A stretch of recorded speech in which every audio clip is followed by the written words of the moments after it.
We're going to call the meeting of the Garrett Community Services District Board for June 2025 to order. Call me the pledge to the flag. Pledge allegiance to the flag of the United States of America and to the republic for which it stands, one nation, under God, indivisible, with liberty and justice for all. Agenda posted. Yes, it was posted on June 8th. Roll call. Director Ambrosic. Here. Vice President Hoytston. Here. Director Brown. Here. Director Reynolds. Here. President Worms. Here. Next is approval of agenda. Any additions or deletions from the board? We do have one correction on the agenda. That's item number 19. Instead of staff, the original title states and direct staff to file a notice of exemption. And this has been revised and should correctly read and direct staff to file a notice of determination. That's item 19. And next we have public comment. Matter is for the public to speak on matters, or this segment is for public to speak on matters within the board's jurisdiction. It's there is a time limit of 5 minutes. And we ask that the public make comments pertinent to matters within the jurisdiction of the board. We have Mr. Rindy now online. Okay, Scott. Hi, good evening. Can you all hear me? Yes, thank you. Great, thank you. My comments are for the board of directors.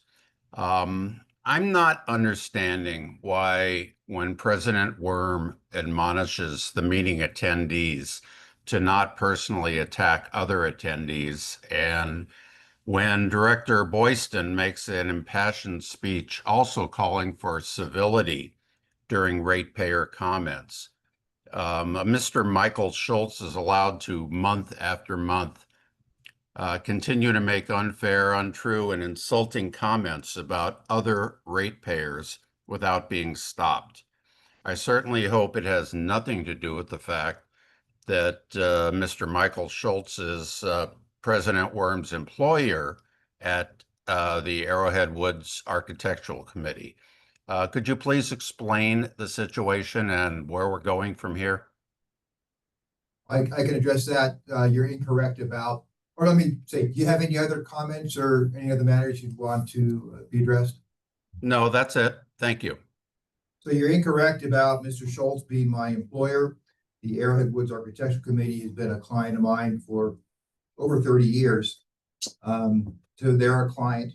There's no matters regarding the Arrowhead Woods Architectural Committee within the board's jurisdiction or that's pertinent to the board at the present time. I have, and Director Boyston has, made suggestions, requests about the tenor of the public comment, but it's a free country. There's the First Amendment, and we try to follow that. So I understand. I understand Ms. Scott's comments, and but I guess my comments have been on the record. So any other board member want to speak on that? No. Okay. All right. Thank you, Scott, for your comments. Do we have any other? We have Mr. Schultz. All right, Mr. Schultz. Good afternoon. Good afternoon. Okay, this is again our prepared written statement expressing the views and opinions of our residents who live here in our community of Lake Arrowhead Woods. We, the residents of Arrowhead Woods, have a vested interest in our drinking water and our community. The biggest issues regarding LACSD and our community is the constant battle with PFAS and the false information and flat out lies coming from Mr. Garrett Vartanian's cancel culture website, known as Arrowhead Woods Informed. The battle against this public website is being fought back with clarification and truth, something our local reporter should have been writing about in every monthly article for well over a year. Our community's highest priority is our drinking water. Our residents have seen our community go through floods, forest fires, and blizzards, such as Snowmageddon. And through it all, our community and residents have held strong through every season and every decade. Now we're facing something even more dangerous. Deliberate lies disguised as concern. Our residents are speaking about the public website, Arrowhead Woods Informed, which continues to stir the pot with lies about our residents, community, LACSD, and AWAC. On the surface, Mr. Garen Vartanian's website claims to be a local movement. But if you dig a little, you'll see it's built on a lie to gain credibility. The main author, Garen Vartanian, claims he's a local resident. He's not. He lives in Los Angeles County. That's not just a small detail. It's a foundational falsehood, and yet he claims to speak for our community. Truth is not subjective, and the journalist for our Mountain News, Diane Ostreich, should put this now exposed truth in her next article, with the headline stating, Arrowhead Woods Informed spreads lies with foundational falsehood. Mr. Garen Vartanian's website says it serves our community. We ask how? By smearing and shaming our residents who work for LACSD, or portraying LACSD as the cause of taking another human being's life, or portraying LACSD as thieves. Mr. Garen Vartanian and his website have contributed nothing to our community. We all know that his website's inception was created for the purpose of the STR industry. However, LACSD continues to be professional and always comes through for our community and our mountain way of life, of course. Our mountain culture is being attacked continuously by Mr. Vartanian's articles, which includes his continuous lies that our water rights are in jeopardy or our property rights are in jeopardy. We have looked into what type of insurance coverage his public website maintains and find it odd that, to our knowledge and research, it has no insurance coverage at all. Michael, I don't know that the insurance coverage for that website is really. Okay, I'll pass that paragraph. Okay.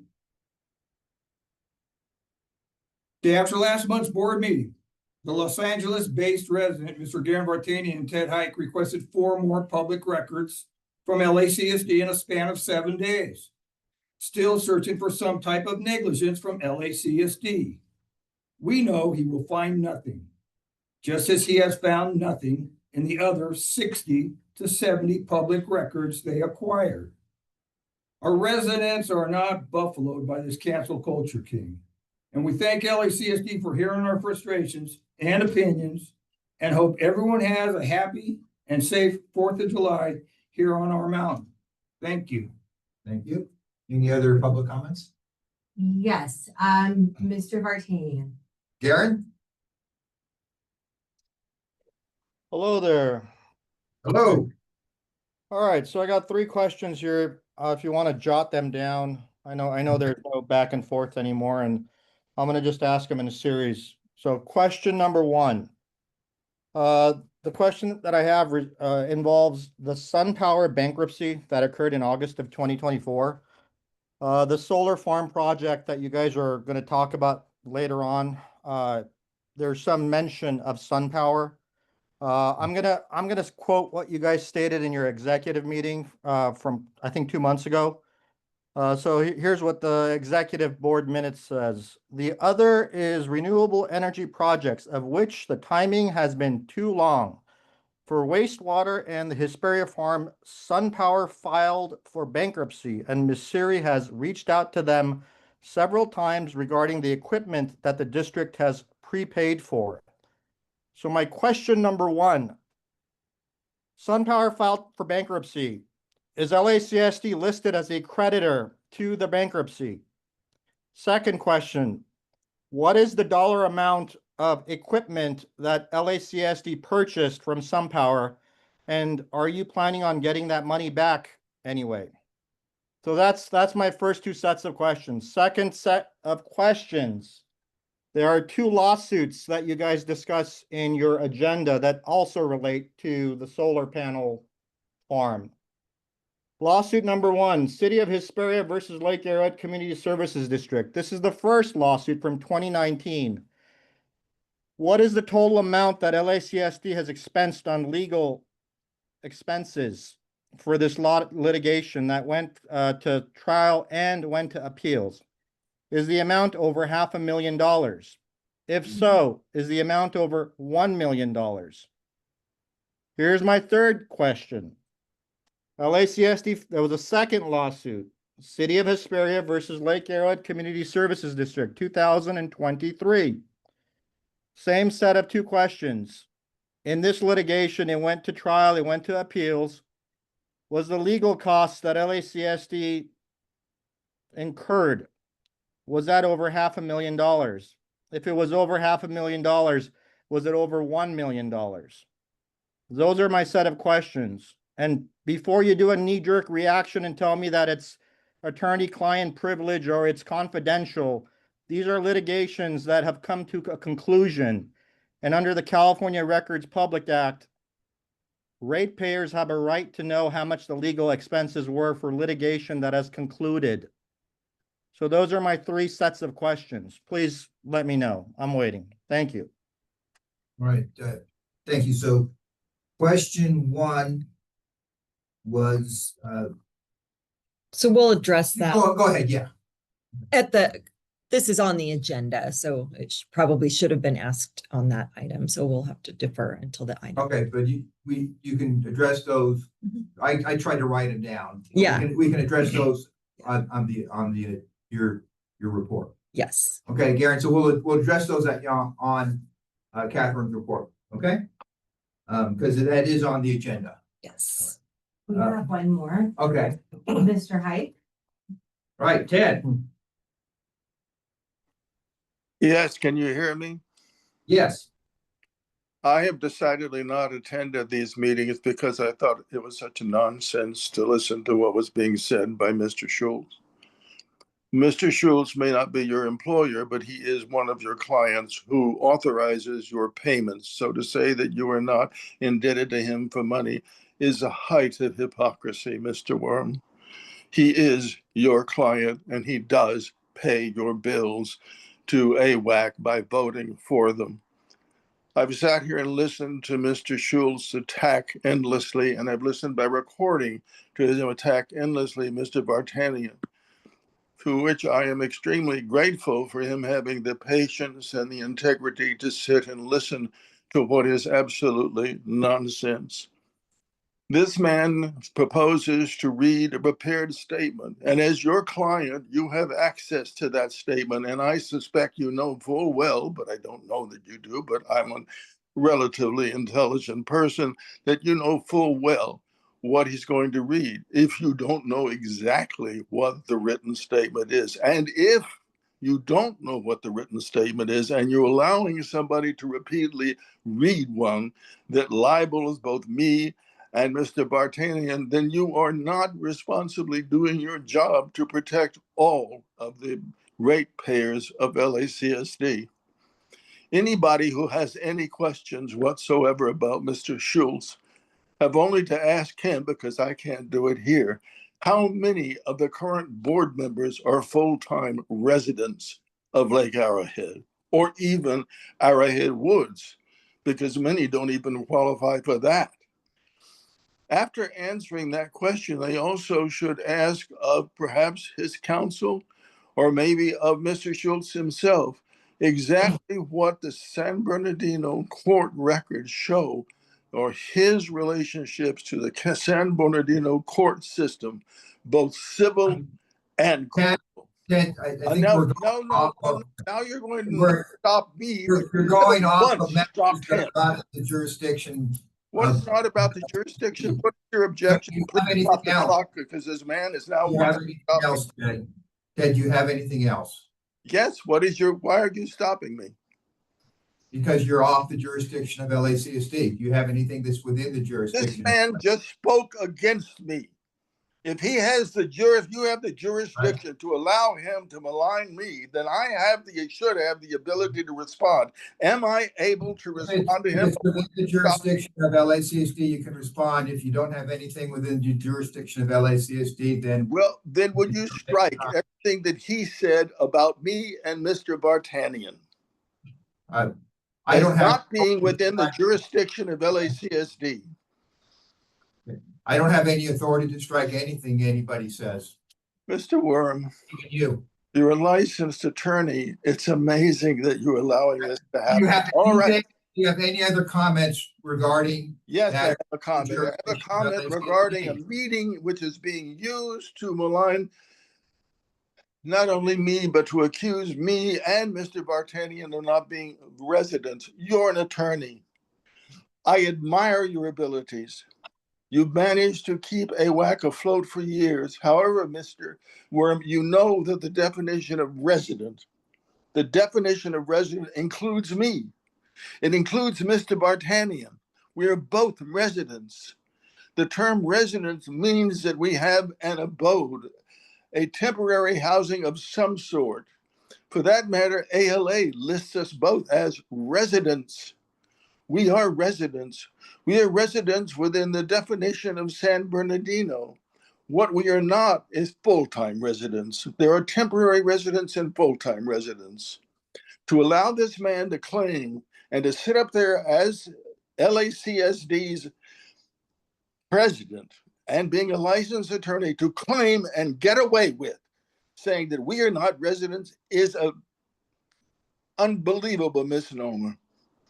So I ask that you please correct him. You have that responsibility. I pay it as a ratepayer.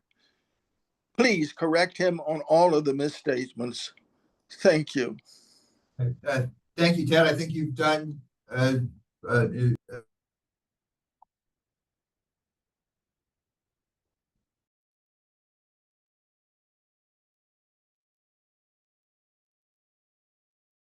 to be eligible to serve on the board, a director must be a voter in our district. And so that would mean, I think, to be a full-time resident. Any other public comment? There's none. All right. Thank you very much.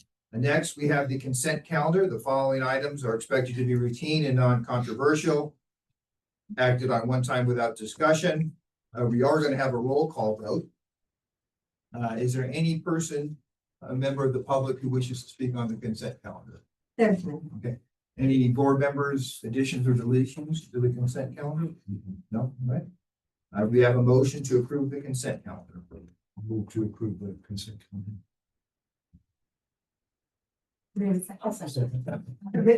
All right, roll call vote? Director Ambrosi? Yes. Vice President Waitzkin? Yes. Director Brown? Yes. Director Reynolds? Yes. President Warren? Yes. All right, next we have information items. First, we have Matt Brooks. On the operation manager report. We'll have public comment after your presentation. Okay. I thank you, Mr. President, members of the board. Before I use my information item, begins on page 32. You go to page 37 of the packet. That's where I do my analysis. This is an analysis based on the water delivery calendar year. So things that jump out, very similar usage so far through 5 months of 25 versus 5 months of 24. About consumption slightly down 2% this year versus last year.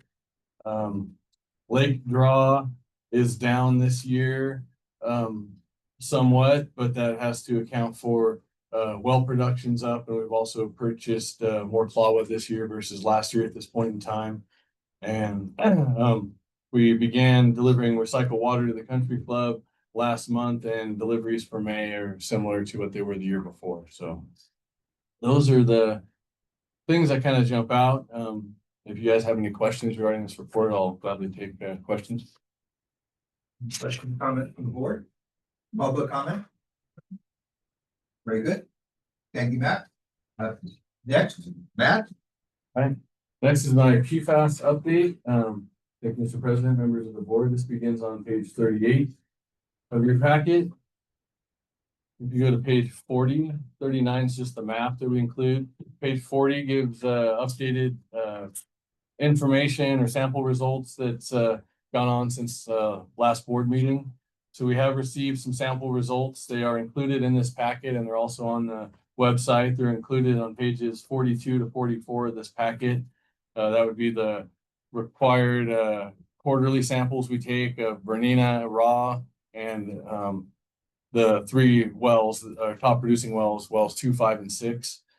So Bernina raw or North Bay came back at 14 parts per trillion for PFOA. That's the constituent that we closely track because that's the one that's problematic for us. It was 17 the previous quarter, so it's gone down a little. 14's been right in line to where we typically have been. Just a reminder, our locational quarterly running annual average of the distribution system water or the blended water at Bernina, the finished water, it's the surface water, Clawa purchased water, and groundwater that's blended and then served to the district customers is at 7.2 is the average. So it's below the 10 parts per trillion that would be the response level for California. And aside from that, within the last month, we've just had some communications with N2W design team, basically discussing the 90% design, discussing the district's comments, and they're in the background also working with the Division of Drinking Water and in the process of establishing a meeting that the district and the Division of Drinking Water, we can all sit down around the virtual table and discuss these 90% plans before we have 100% design plans, which should be very soon. So that's what I have for my PFAS update. If you have any questions, I'll gladly take them. Questions, comments from the board? Okay, public comment, question? There's none. No? Very good. General manager's report. Mr. President. So in the last week, there's been quite a bit of talk about drought. So the last couple of years have been wet and we haven't had a whole lot of concern about drought. But as is California's climate, we're now experiencing that fact. And so our area was elevated to a level 2 drought condition this week. And there are 2 more levels above that. There are other parts of the state that have moved into a higher level of drought. The big concern really is that it just limits our ability to purchase imported water when we're in a drought type condition. It also increases a lot of the regulatory action, and there's a lot more, scrutiny about water usage. So just something to be aware of if we continue with these dry conditions, that we may see some changes in the water supply. They're also seeing very extreme snow melt this year. They had a normal amount of snowpack, but these latest conditions have accelerated the melt. So just something to be aware of. That's all I have for you. And then we had Aaron had some questions or? That's in the solar item. 18. 18? Okay, all right. 19, yeah. Thank you. Okay, very good. Okay, next we're going to go to action items. The first is a customer appeal. Yes, so we invited the customer to give his appeal, but he's out of town and couldn't be here. And we offered to schedule it for next month, but he wanted you to consider his appeal as it's written. And he trusts that you will make a proper determination based on those documents. So I am just presenting it to you. Every customer has the right to appeal our decision. He asked for some rebates for items that we don't currently have a rebate program for. Some of the items we have never had a rebate program for them.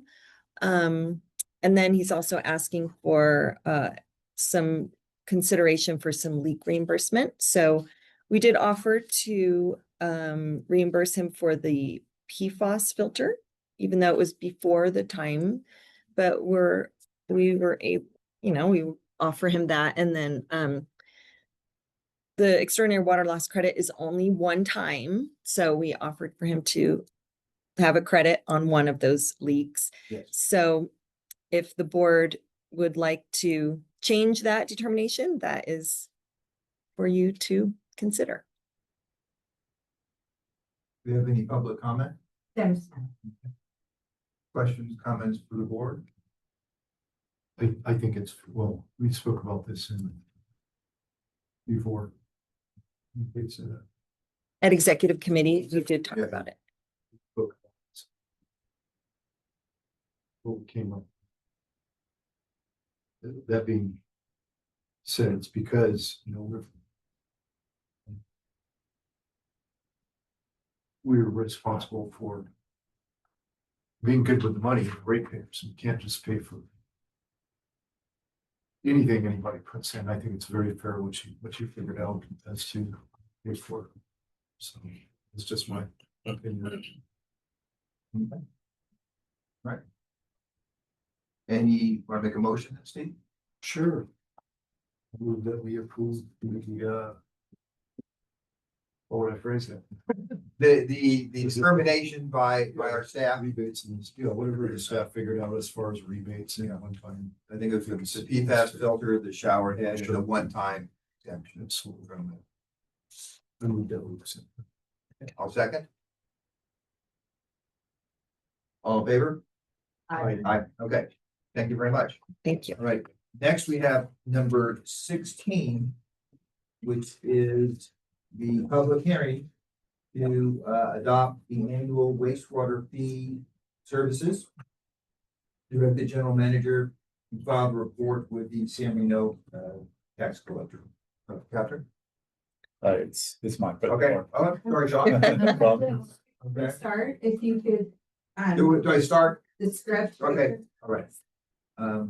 So this is a public hearing for consideration to adopt resolution 2025-05, adopting the report of the annual wastewater service sewer fees and directing the general manager to file the report with the San Marino County auditor, controller, treasurer, tax collector, and request the auditor, controller, treasurer, tax collector to place the fiscal year 2025-2026 wastewater service sewer fee on the tax roll.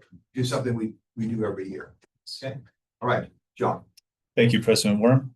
On page 74 of your packet is our annual public hearing and consideration of the resolution to place wastewater fees onto the county tax roll for our sewer-only customers.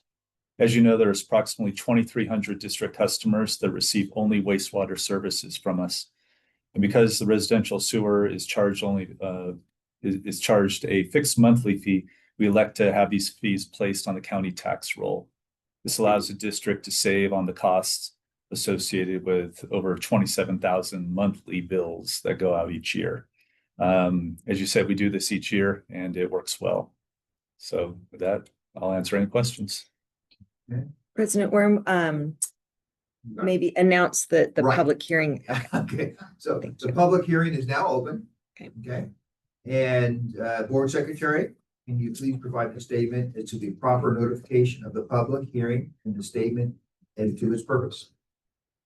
In accord with departments of applicable law, including California Government Code Section 61115B and 6066, the public hearing notice was published in a newspaper within the jurisdiction of the district on June 5th, 2025 and June 12th, 2025, and on the district's website, June 12th, 2025. The public hearing notices were mailed on May 29th, 2025 to the owners of each affected parcel. The purpose of the public hearing is to hear and consider all objections or protests to the enrollment of the wastewater service fee on the county tax roll for each affected parcel within the district. And then I think, John, you gave the staff presentation. Okay. The question for the board secretary, did the district receive any written public comments? None. Another question for board secretary, are there any public members that wish to comment at this time? There's none. If there is no further public comment, the public hearing is closed. No comment, okay. We'll move to the board for member discussion. Are there any board members who have comments? So So the total annual fee for 25 to 26 for sewer only is $749.97. The total comes at $61.96. Plus 3 months at $2.15. That's the total. Is that the same rate as it was this last year, or is there something? Yes, so there's an increase of 3% year over year. That's goes part of our rate study that's been board approved. So people who are on water and sewer, do they pay the same rate or different? Yes, same rate. Okay. There's no public. All right, public comment? Mr. Vartanian? Aaron? Yeah, the question that I have is I've had quite a few homeowners contact me and they live in the villas. So this fee, it primarily affects homeowners that live in the villas that have their own water system, but rely on LACSD's sewer system. Previously, they would be billed LACSD just like everyone else in the woods, would mail the homeowners in the villas a bill. And then I don't know what the rationale was, but suddenly the sewer fee just shifted to being on the property taxes. So can you explain why that occurred and why that affects the villas homeowners in that way, where they don't receive a bill in the mail and the sewer fee just gets put on their property taxes?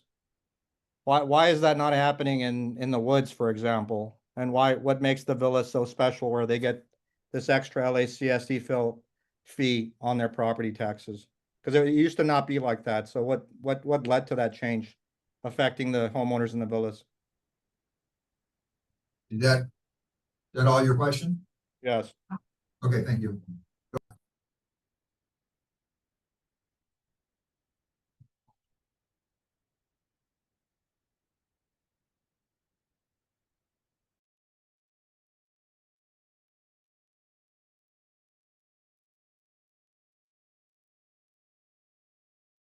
The ratepayers' money, and the Arrowhead Woods homeowners or property owners, they get a monthly bill anyway for their water service. So I think that's, and anything else to add, John, or? Well, I think one of the reasons is because sewer is a fixed fee, it's the same amount each month. It lends itself to just like kind of a one-time billing. Whereas customers who receive both water and wastewater, we can't do that because the water is variable. I'm in the villas. I remember what was billable in the mail. I personally find it much more convenient this way, and it is a savings to the district, so that makes sense. I have not heard anybody complain that it's on their property tax versus getting it in the mail. You're going to pay it one way or another. So I think it's convenient. I think it's a smart way to collect it. I will ask a follow-up question about the 3% year over year, just in terms of what is that allocated for? Well, everything that we do here, both on sewer and wastewater side, is very capital intensive. So, things are constantly having to be either upgraded or repaired or just additional operations. So what we do is our rates are determined by a third party, an outside third party that comes in. They see, everything, all of our expenses, the capital improvements that we're looking to make over the next, say, 5 years, and they come up with a rate structure for us that they feel will accommodate that. So then the board votes on that, approves that, and that's that's essentially the rates that we will use for that, next 5 years until we do it again, which in 2027 would be the next year that we'd be looking at making rate adjustments again. Mm-hmm. Sure. Any other public comment? Any other board member comments, questions? Do we have a motion? Move to approve resolution 15-12.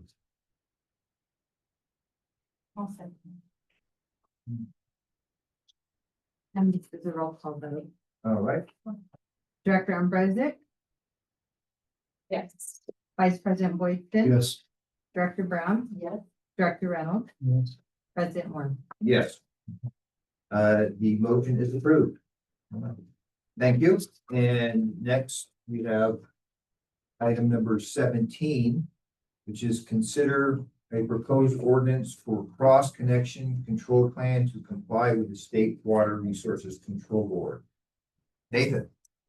Thank you, President Warren and members of the board. So this proposal is to help us stay compliant with our current cross-connection control plan. The State Water Resources Control Board put out a new handbook with some new guidelines. So not a whole lot's really changing other than some terminology in our current policy, as well as updated a plan for how to implement our policy. So it's kind of like saying, how are we going to achieve what we put in our policy? So this ordinance is going to replace ordinance 24 and 45, which is our current policy now. It's for a cross connection, which is an interconnection between a potable water supply and a non-potable source via actual or potential connection between public water system and any other source. Backflow is an undesired or unintended reversal of flow of water or other contaminants into the public water system. This proposed plan and changes to our existing cross-connection control policy and ordinances are being made to ensure that we are compliant with the State Water Resources Control Board. So this will be our first reading. You guys can check out the attachments for our cross-connection control plan, which is new, and then updates to our cross-connection control program. Board question for comment? Were we not compliant before? No, it's just that they've made changes and we're required to adopt the new policy handbook, which is what we're going to do within this policy, and then develop a plan on how we're going to continue. I think a lot of what they wanted this for is maybe somebody that doesn't have quite as good as plan as we do. We've had a plan in place since 1987. It's worked very well from us. So basically we didn't have to do a whole lot other than just kind of updating a few new things that they've added recently. I want to say they came out with a new handbook on December 19th, 2023. And then they wanted you to implement this on July 1st of 2025. Is there a cost associated with this? Operating costs are included in the current budget. There may be an increase just in staff time with inspections. Kind of one of the things they want is to make sure that you're doing on-site inspections regularly, which we do a lot of kind of hazard type assessment through our engineering department, whether it's any kind of changes to remodels, additions, anything like that. We always evaluate whether they need some type of backflow device, any type of system like that. Somebody's they want to put a well on their property or something, irrigation pond, that will require us to have them install a backflow type device. So I don't think the cost is going to be much of anything. It's just a maybe in the future, kind of depending on what we find out there. So at this time, not much. And so we're not going to vote on anything today. We're just introducing it and then I'll come up with the next thing. Correct. I don't know. Let's ask Joe. Oh, Joe. Action calendar. Yeah, was it? Yeah, we do not need to vote on this, although we're simply moving it along. This is the first reading that's required by law, so that the public has an opportunity well in advance of the actual vote to approve it. Oh, Thank you. So public has 30 days to consider this. Very good. All right. I have another question. Is that all right? Sure. Yeah, okay. So, How do we find out about this? Are we just reading? I just want to know how we found out. I guess it's just popped up, or is it somebody's job to scan everything that we have to make sure that we're on the up and up with We get a lot of, all the other powers that be? yeah, I mean, you get a lot of emails from different companies that kind of inform you of upcoming changes and stuff like that. So we try to follow those and make sure that we're compliant. You know, a lot of people are always reaching out, trying to develop a plan for you and, you know, for a fee. So you take all that into consideration, see what's going on out there, but, you know, stuff like that. They don't necessarily reach out to you and tell you you have to do this so much, but yeah, we just try to always. Probably change it on our own. Yeah. I guess so. Any other questions, comments from the board? Okay, public comment? There's None? Okay. All right, well, we'll have this back again at our next meeting. Number 18. Consider authorization to proceed with design build procurement method effort. Thank you, Mr. President. So this item is for the board to authorize staff to move forward with a design build procurement method.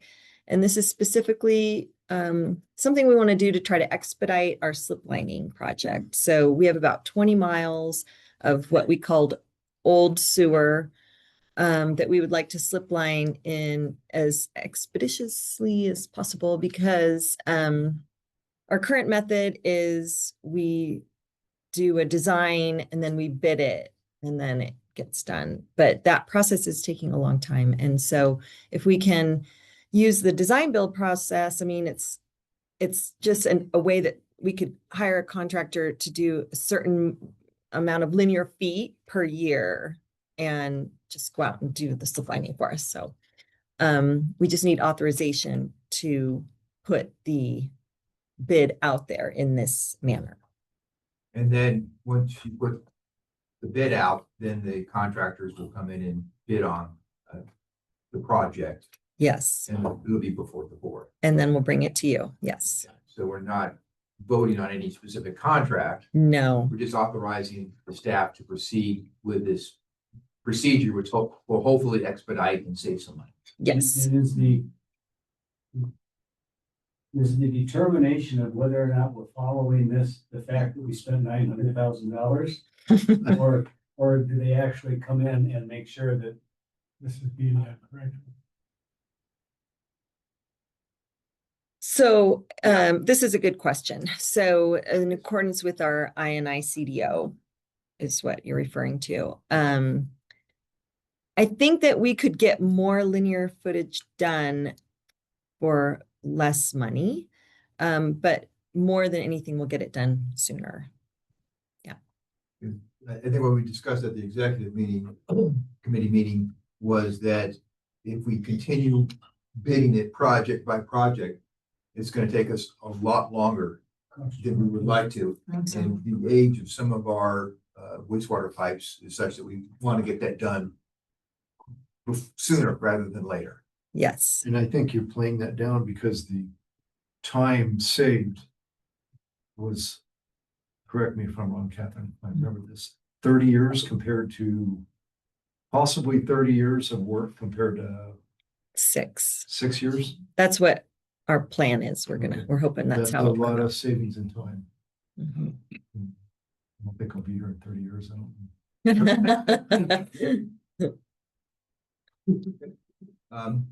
Any other questions, comments from the board? Okay. Public comment. Right, so I think what we just looking for, the staff is looking for an authorization just to move ahead with this procedure. Yes. We will get a bid in the end of this procedure. Yes. Correct, yeah, we're just authorizing staff to utilize this new procedure in putting out the bid. We're not voting on any contract. That's right. And this procedure is required to be documented? Yes, under the reason for recommendation, it's required that we have authorization to move forward with this.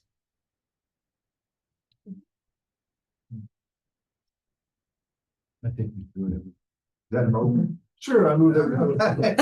I didn't know if we needed a motion or if we're just gonna tell her. I think we need a motion on this. Yes, we do. I move that we go ahead with this. Second. All in favor? Aye, okay.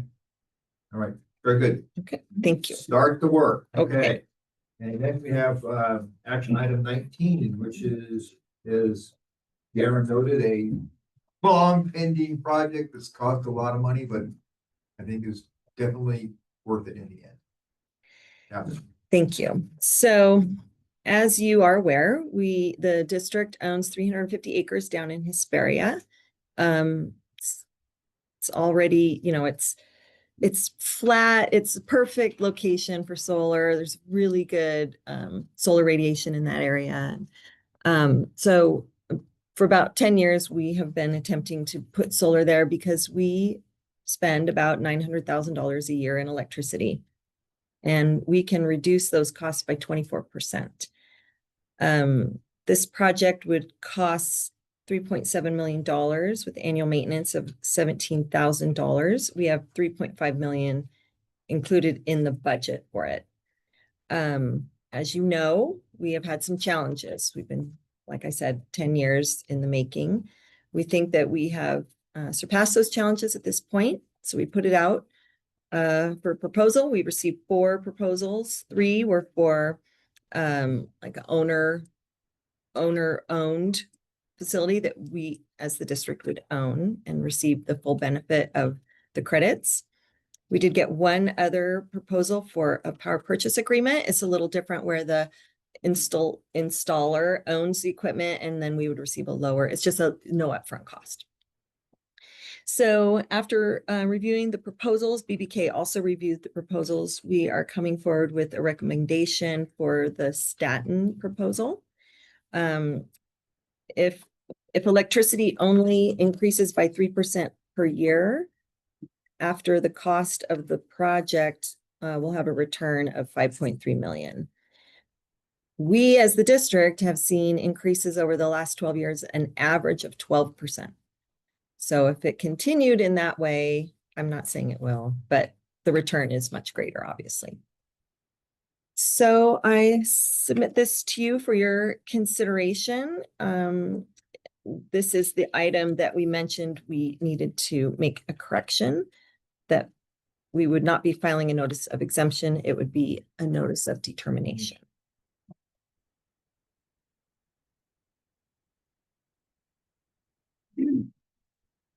Questions, comments from the board? Couple. Are there challenges to the solar panels being placed themselves in the area? So we have had challenges to the project. One thing I would mention about this project is it is basically the same as the project that we considered in our CEQA documents. In fact, the panels are now more efficient, and so it's probably going to have a smaller impact on that parcel. Go ahead. What was your other question? So from like residents or the city of Hesperia, challenging the installation, what legal costs do we face, or have we already gotten past that part? We believe that we have prevailed. I mean, we have prevailed in 2 separate lawsuits, and we believe they have no more recourse. And then, so just on the math, you said we spend about $900,000 a year on electricity. This is going to save about 24% per year. So approximately $216,000 per year minus the $17,000 in maintenance. About $199,000 a year over year. And you said that savings would catch up to and the total cost of the project is at $3.7 million versus the budgeted 3.5. Yes, that is what I put in here. And then one would be able to be the budgeted rate. 5. So on page 176, there are 2 that are below the 3.5 budget. But the total return was not as great because it wasn't producing as much. Now, there is a possibility that we are going to receive a credit. It's not guaranteed from the federal government if it's still available. And that would put us, it would just increase the return. So if we miss the vote on that, Then it's these numbers here. These numbers do not include the potential credit. do you have a hypothetical potential credit? Do you approximately? I do, I think it's, have it right here. It was quoted to me. 1.8 million. So because it's a prevailing wage project, there's certain like bits and pieces that can get added on. So that was what I was quoted, but it's not guaranteed. And then you said, oh, how long before you recoup the cost? So at 3%, it will return in year 14. If energy increases 6% per year, we'll break even in year 13, and at 12% year 11.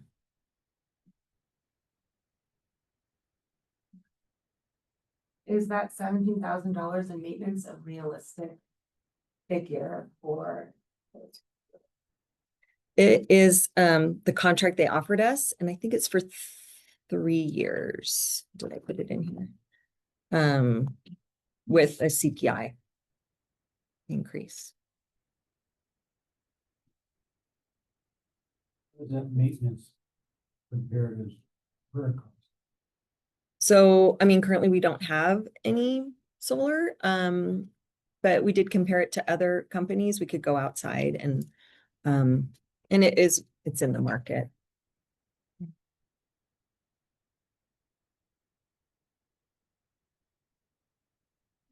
Any other questions, comments? No. Garen had some questions. Yes, thank you. Okay. I tried to write it. I have them all down. I apologize in advance. I did mean to bring the full cost breakdown with me, and of course I forgot to print it. But I do know that the legal fees for both lawsuits is more than 500,000 and just under $1 million. Yeah. It was very, very, very expensive litigation for a long period of time. And that's But the reason city of Spirit fought us the whole way. I came on the board just as this was going, and but looking at the cost of electricity, which is only going to continue to rise, and I think it's probably going to be much closer to the 12% than anything else. The board had made the decision to go forward, which I think was the right decision, even in retrospect, with this long period of time, as well as this very, very, very expensive legal fees. The SunPower filing bankruptcy was another curveball. I'm sure we are about the creditors claim. You know, I'm not sure if Joe knows the answer to that. We do have in writing that they are aware of their ownership of our equipment. Yeah. I'm going to unmute Joe and see if he is aware if we're actually named in the bankruptcy. Yeah, hi. I'm not exactly sure. I'd have to check with Glenn, who's been handling it, who's been in pretty constant communication with SunPower, or attempted communication with SunPower. But my impression is that there's not a lot of potential assets that they have, but as far as what they have of ours, I think that they're aware, and we're in pretty good shape, but we certainly can follow up, and I can find out more from Glenn, who's tracking it more closely. Joe, yeah, at the next meeting, confirm that if we filed a creditor's claim, I'm going to guess we're an unsecured creditor, which means we're in line with everybody else. So, Okay. But that's the position we're in. And then I think Catherine addressed the litigation cost, the gear in question. So I think, does that answer his questions? Or You wanted to know, are we listed as a creditor? And how much money to SunPower? Did we pay? Nobody else, I guess. Then about how much did we spend in 2019 and 2023? Was it more than 500K or was it more than $1 million? So, yeah. So yeah, maybe get a firm number on the litigation costs. It was a lot more than we ever expected. Yes, I think the board determined that the return on the project would make up for the difference, Yes. you know. Correct. Okay, any other public comments? Garen has his hand up. Well, Garen, I think this was, you had your public comment in the other part, so I think you've had your 5 minutes. Any other? There's. No? Okay. All right. Very good. So now we're looking at consider approving the contract with Staten Solar Corporation to install the solar system at Hesperia Farms and direct staff to file a notice of determination. Thank you. Okay. All right. We have a motion? I'll move to approve the contract with Staten. Install the solar system. Solar powered system, I should say. And direct staff to file a notice of exemption. Determination. Thanks. Excuse me. Said that to begin with. Second? The roll call vote or? No, but Joe is recommending that, We do a roll call? no, that we take public comment. I think I thought we did, but we'll, any other public comment? There's none. Okay, all right. Not a problem. Okay, vote then. All in favor?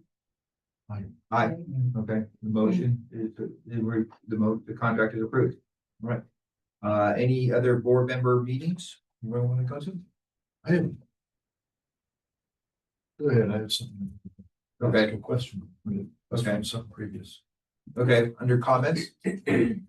Sure. Okay. Is that the go ahead? Yes. To Nathan, hey, I forgot to ask this question. We're talking about the water cross connection control program. We're holding it off till next month, which is July something, correct? As to putting it before. Did I hear this incorrectly? You said that, did it need to be approved by July 1st, 2025? I can submit it before the July 1st deadline and they will accept it as not approved yet. Oh, okay. So I'll be sending it to. All right, I thought we were missing the deadline here. Yeah, You said July 1st, 2025, but then we're not gonna meet. before. Yeah, we have to submit it to the state before July 1st. Okay. And we have it here in the public, Okay, you know. I just wanted to make sure we didn't miss a deadline. Thought I heard that. Yeah. Okay, that was my only. All right, next we're going to go in, any other comments, questions from the board? No. Okay, next we're going to go into closed session to discuss public employment general matters. We don't expect any action to be taken. But we'll come out of closed session and report on if any action. Thank you. Thank you, everybody. Thank you.